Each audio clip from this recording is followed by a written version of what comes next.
The house was finally quiet for the first time in weeks. The wedding whirlwind had ended. Flowers, speeches, champagne, toasts, the whole spectacle, and the silence felt almost foreign. I'd made myself a cup of tea, kicked off my shoes, and settled into my den with the intention of doing absolutely nothing. Just breathing. Just existing. The kind of peace you don't realize you've been craving until it wraps itself around you. It must have been close to 10:30 when my phone rang. Unknown number. I almost let it go to voicemail. But something tugged at me. That faint instinct you learn to trust as you get older. I answered. "Mr. Turner?" The voice was low, steady, but there was something underneath it. Tight, controlled, like someone trying not to let fear bleed through. "Yes," speaking. A breath on the other end. Like he was preparing to say something he didn't want to say. "This is Mark Holloway. I manage the Valley Crest Event Hall, the venue from your daughter's wedding." I straightened in my chair. "Of course. Mark. Everything okay?" Another breath. "This one shakier. I need to speak with you. Preferably tonight. In person." My hand tightened around the phone. "About what?" He hesitated. I could hear muffled sounds in the background doors. Shutting, maybe. Or someone shifting equipment. But his voice dropped even lower. "I reviewed the security footage from Saturday night." "Why?" "We do it after every major event," he said quickly, almost defensively. "Inventory checks, liability review, standard procedure."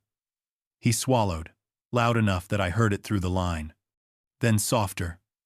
"But there was something on your daughter's tape that doesn't make sense." My chest tightened. "What do you mean?" "I can't explain over the phone." His voice cracked just slightly, but enough to tell me he was genuinely spooked. "Please, Mr. Turner. I'm still at the venue. Can you come now?" I stood up without realizing it. The den suddenly felt smaller, the shadows deeper. "Is my daughter safe?" I asked. A pause. Too long. "Yes," he said finally. "Yes, she's safe. It's nothing like that. But I think you need to see this for yourself." I grabbed my keys. "I'll be there in 20 minutes. When I hung up, the house felt different. Wrong somehow. Like the silence I'd welcomed minutes earlier was holding its breath. The venue looked different at night. The parking lot was half lit. The decorative fountain turned off. The building looming against the dark sky in a way that made it feel older than it was. Mark opened the side door before I had a chance to knock. He looked pale, eyes too wide, like he hadn't blinked in a while. "This way," he said, barely meeting my gaze. I followed him through the empty lobby, past the grand staircase still draped with remnants of floral garland from the wedding. My daughter had loved those flowers.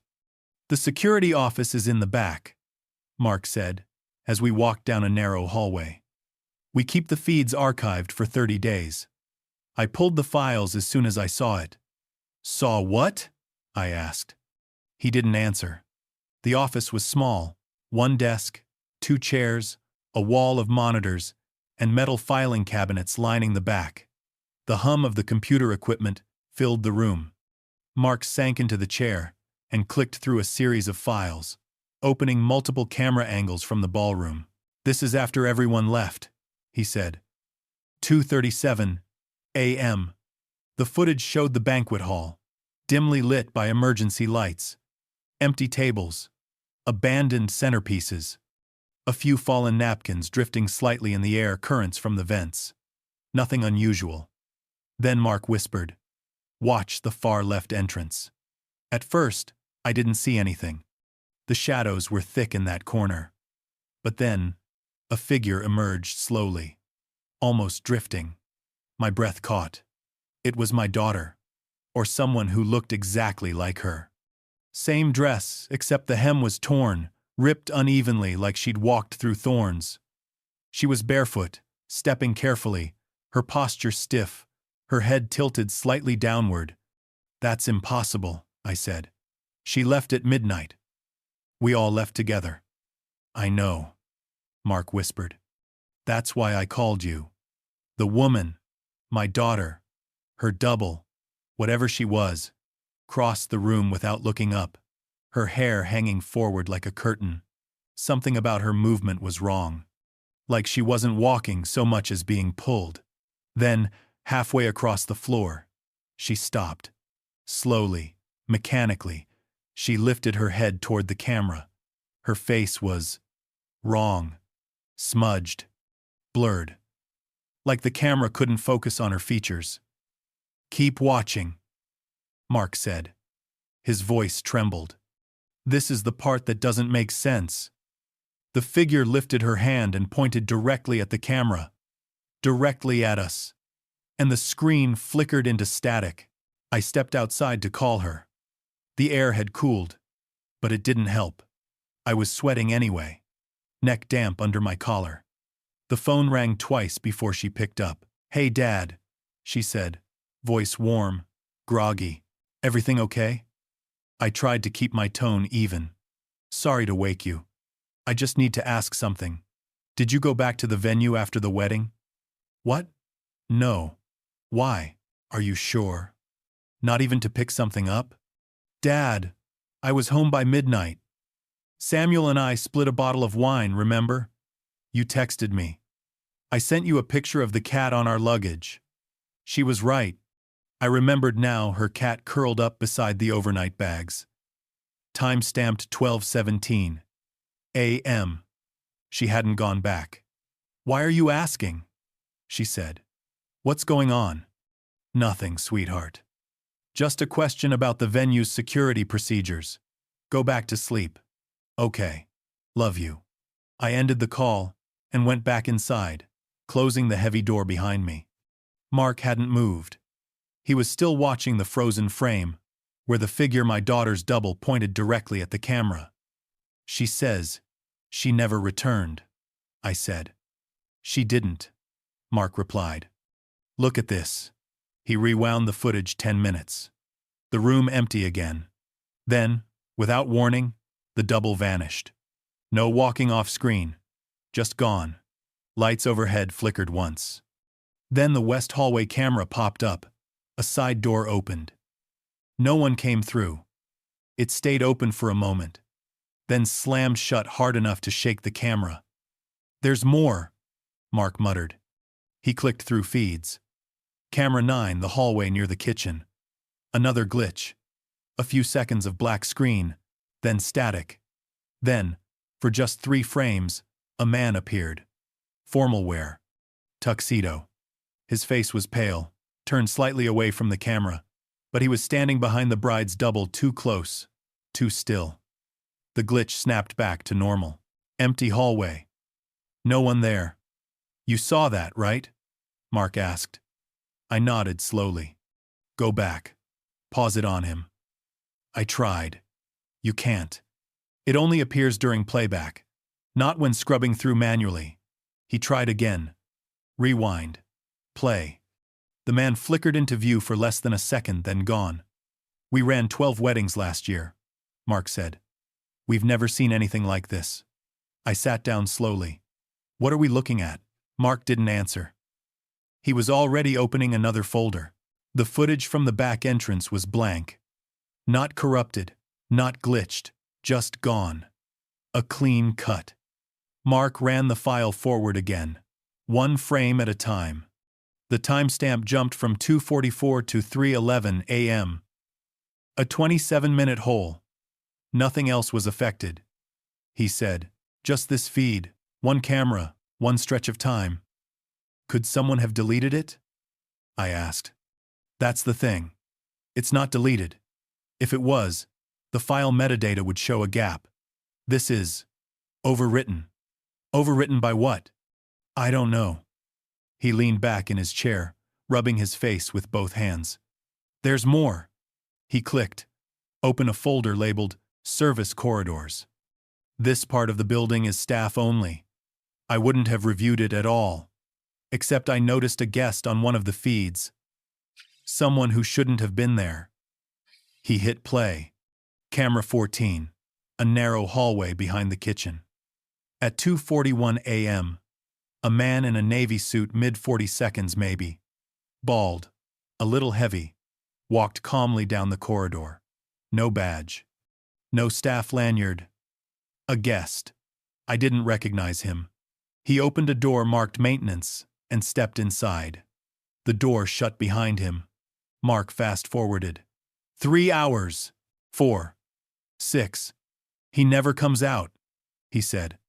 I checked every camera in that hallway. No sign of him again. Maybe he left another way? The maintenance room has one exit. I didn't like the way he said it. Like he'd already checked. Like he'd stood outside that same door. Maybe even opened it. Did you go in there? I asked. Mark hesitated. Yeah. And? Nothing. Just pipes, old shelving, breaker panels. But the light was on. So? There's no bulb in there. Socket's empty. My mouth went dry. You're sure? I took a photo. He opened his phone, swiped through. There it was, a dim room, shadows bending wrong on the walls, and a ceiling socket hanging bare. Still, the room was lit. Not bright, just enough to see. We didn't call the police, Mark said, setting the phone down. Not yet. Why not? Because I don't know what I'd report. A missing man no one noticed? A woman who was never there? A camera that lost time? I leaned forward. What do you think's happening here? He looked at me. Really looked. I think we opened a door that wasn't meant to be opened. The screen behind him flickered, then stabilized. The hallway was empty again, but it didn't feel that way. Not anymore. We agreed to meet 2 staff members the following afternoon. Mark made the calls. Said it would be better if I asked the questions more neutral that way. Less likely to spook them. We met in one of the smaller prep rooms near the service corridor. No cameras in this section. Just folding chairs, exposed ceiling pipes, and a half-empty crate of champagne flutes no one had bothered to return to storage. The first was a line cook named Sasha. Mid-20s, sharp eyes, arms crossed tight over her apron. I don't know what this is about, she said. But if it's about Marcus, I already told Mark everything. Marcus? I asked. Waiter, she said. The one who walked out. He was assigned to your daughter's party. Covered the terrace and the east alcove. What happened? She shifted, uncomfortably. He came into the kitchen around 3. Pale. Sweating. Said he had to leave right then. No explanation. Dropped his tray on the floor. Glass shattered everywhere. Did he say what he saw? She hesitated. Just one thing. He kept repeating it under his breath. There were 2 of her. Over and over. I didn't speak. Neither did Mark. I tried calling him the next day, she added. Straight to voicemail. He hasn't picked up a shift since. And you? I asked. Did you see anything? Sasha didn't answer right away. I cleaned up the hallway near the west kitchen entrance that night. Around 3, maybe a little after. There were muddy footprints. Small, barefoot, leading from the staff door toward the back stairwell. Footprints? Yeah. Like someone came in from outside. But the service entrance was locked from the inside. I checked it myself. She paused. Thing is, the mud wasn't right. It wasn't red clay like we get around here. It was darker. Black almost. And it smelled wrong. I looked at Mark. He nodded. We don't use that kind of cleaning compound here. And our floors don't hold that kind of soil unless it's tracked in. You think it was her? Sasha asked. The bride? I opened my mouth to answer, then closed it. I didn't know what to say. But I knew what I was starting to feel. Whoever, whatever, walked through that hallway at 3 a.m. hadn't come alone. The oldest wing of the venue was sealed off behind a thick wooden door marked Authorized Personnel Only. A fire code violation. Probably. but Mark said the city had stopped inspecting years ago. The renovation had stalled out. Budget issues, broken contractor agreements, asbestos in the walls. He'd heard a dozen versions. None of them felt quite real now. The hallway smelled like plaster dust and mildew. Paint peeled in sheets from the walls. Light flickered from a single bare bulb overhead. This section predates the event center, Mark said. Original structure was built in the 40s. It was a school at one point. Then a county records office. Got turned into a venue in '91. And no one uses it now? It's structurally safe. But it's not on the rental brochures. Guests aren't supposed to be back here. At the end of the hall, a heavy steel door stood slightly ajar. Rust had bloomed around the hinges. Mark frowned. This was locked last week. We stepped inside. The air changed immediately. Colder. Still. The kind of quiet that felt intentional. Storage room. Mostly. Old folding chairs. Discarded signage from long-forgotten weddings. A cracked full-length mirror leaned face down in the corner. "Over here," Mark said. He pointed at the far wall. Deep scratches marked the inside of the door. Dozens of them. Some low to the floor. Others higher. Like someone had clawed or scraped their way from within. The floor bore long drag marks. Uneven. Desperate. My chest tightened. Could it have been an animal? I asked. But the words felt stupid, leaving my mouth. Mark didn't answer. He was kneeling near one of the shelves, holding something in his hand. Found this, tucked between the crates. He handed it to me. A torn piece of ivory fabric. Lace trim. Slightly frayed along one edge. A veil. My daughter's veil. Or something just like it. I rubbed the fabric between my fingers. It was damp. Cold. Mark pulled up a photo on his phone from the wedding day. My daughter smiling, standing by the fountain, the veil draped behind her like soft mist. Her real veil was still in her closet. I knew because I'd seen it when I dropped by earlier that week. She was keeping it preserved. So, whose was this? I looked around the room again. This wasn't just storage. It was containment. Whatever had been in here had tried to get out. And maybe, just maybe, it had succeeded. The guest book was an afterthought, something the venue provided. A leather-bound volume with gold-trimmed pages and a sign that said, "Please leave a message for the bride and groom." I hadn't looked at it since the wedding. No one had. But that night, after I got home from the locked room, something about it pulled at me. I found it in the dining room, tucked under a centerpiece someone had forgotten to throw out. The pages smelled faintly of roses and champagne. The entries were what you'd expect. Wishing you both a lifetime of love. Don't go to bed angry. Your mother and I are so proud. Some messages were silly, others tearful. Friends, cousins, co-workers. Names I recognized. Until the second to last page. Just above the corner, a single word had been scrawled in dark ink. Father. No message. No last name. Just that. Written shakily. As if the writer's hand had trembled the entire time. The letters were uneven. The F was too long. The R, malformed. I stared at it for a long time. Father. I flipped back through the pages. Looked for a match in handwriting. Nothing. I pulled out the seating chart from the wedding planner's folder. No guest listed as father. No one unaccounted for. Jacqueline's biological father, my ex, hadn't attended. Hadn't even been invited. I called Mark. Do you still have the RSVP list on file? Yeah, he said. Everything's digital. Why? Can you cross-check all the guest entries with the security feeds? I want to know if anyone entered who wasn't on the official list. You think someone signed in who shouldn't have? I think someone showed up who wasn't invited, I said, and left something behind. There was silence on the other end. Then, I'll check. I stared at the guest book again. At the crooked word. It hadn't been written with joy or pride. It didn't belong beside smiling well wishes. It felt like a claim, a statement, maybe even a warning.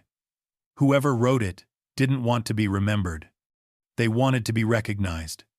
And somehow, even with all the cameras, none of us had seen them arrive or leave. But they'd been there, watching, and they'd called themselves Father. I met Samuel at a cafe near his office.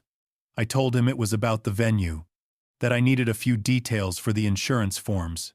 He arrived late, sleeves rolled, phone in hand, smiling, unbothered. For a moment, I hated him. Something strange is happening, I said. Strange? How? You and Jacqueline visited the venue before the wedding, didn't you? Sure, he said casually. Walk through with the planner. Why? Did you go into the old wing? His smile faltered. Barely, but I saw it. What wing? He asked. The one under renovation, sealed off. He looked away, then back at me. I mean, we might have wandered a little. It was late. No one around. Just poking around. Curious, I guess. So you did go in. He leaned forward. What's this about? What did you see in there? He hesitated. Then, nothing. Just dust and old chairs. Bad lighting. Creepy, but empty. You're lying. Silence stretched between us. People around us chatted over espresso and laptops. The world kept spinning. Finally, he spoke. Okay. Look, it was a dare. Jackie didn't want to, but I said it'd be funny. We went in. Maybe 10 minutes. She left early. I stayed a bit longer. Why? He rubbed his thumb along the edge of his cup. Because I heard something. My stomach tightened. What kind of something? A voice. He said it like he didn't want to say it again. It wasn't loud. It was almost like a whisper. But it was right next to me. It said. He stopped. Looked me dead in the eye. It said, "Bring her back here." A chill ran straight through my spine. Why didn't you tell anyone? Because it didn't make sense. I thought I was tired. It was late. Stress. Maybe. Weddings mess with your head. But you remembered it. Yeah, I remembered. He sat back. And when you're asking me now, when you talk about strange things and old wings and people who weren't supposed to be there, yeah, I remember it. Do you think you brought something back? He didn't answer. He didn't have to. His face said everything. He'd laughed it off. He'd dismissed it as nerves. But deep down, he knew. That voice hadn't been imagined. It had been waiting. And it was still waiting now. We agreed not to bring anyone else. No cameras, no staff. Just Mark and me. One last visit. 2:37 a.m. Same time. The figure first appeared. Same corridor. Same flickering light. The building was cold when we arrived. Not physically. Just cold in that way that settles under your skin, where the air feels still, but aware. Mark unlocked the back entrance without speaking. He hadn't shaved. Looked like he hadn't slept. Neither had I. We made our way to the security room. The monitors hummed quietly, looping the night's live feed. One of them showed the ballroom, lit by emergency strips along the walls. Empty. We waited. The clock ticked to 2:36, then 2:37. For a moment, nothing. Then the lights flickered. Once, twice, then steady again. Did you see that? I asked. But Mark wasn't looking at the screens. He was looking out the hallway window. I followed his gaze. And there she was, moving past the glass like a slow dream. My daughter, but not. Same dress. Same torn hem. Barefoot. Head down. Her veil dragged lightly along the floor behind her. But it wasn't Jacqueline. I knew that now. I could feel it in my spine. This version of her didn't breathe. She just moved. Like memory. Like shadow. Then, he followed. A man in formal wear. Same one from the camera glitch. Tuxedo sharp, skin pale, face wrong too long, too still. His hand hovered inches from the bride's shoulder, but never touched her, just followed. Mark's breath caught in his throat. I heard it. Then it was over. They turned a corner and vanished into the dark. Check the playback, I said. Now. We rewound the hallway feed. Nothing. The corridor stayed empty. No flicker. No movement. Just an unbroken stream of nothing. Wait, Mark said suddenly. Look. One monitor wasn't looping anymore. It had frozen. A black screen. In the center, words written in white, flickering faintly like text on an old terminal. She belongs here. Then, the screen blinked off. We sat in silence for a long time. I'm shutting it down, Mark said finally. The venue? He nodded. It's not just her anymore. It's something older. Something that used her face. We locked up and left, without speaking again. The doors closed behind us like a seal. Like a boundary. I didn't tell Jacqueline. I thought I would. I rehearsed it 100 times. I imagined the conversation, how she'd respond, how I'd explain it without sounding unhinged. But the next morning, I got a call from her husband. She's been sleepwalking, Samuel said. Twice this week. Always around 2:30. Always to the hallway. What does she do? She just stands there, facing the wall, like she's waiting for something. Does she remember it? Not even a little. But she keeps saying something in her sleep. A name. Mark thinks it's yours. It wasn't mine. I knew that instantly. It was him. The one in the tuxedo. The one who followed. I told Samuel to install extra locks. Said it like it was just precaution. Like I hadn't seen her face on something that didn't breathe. I didn't sleep that night. Or the next. A week later, the venue announced it was closing for extensive renovations. The press release was vague. Mark submitted his resignation the same day. He left town without saying goodbye. I got a short email. Burn the guest book. Never reopen the room. That was all.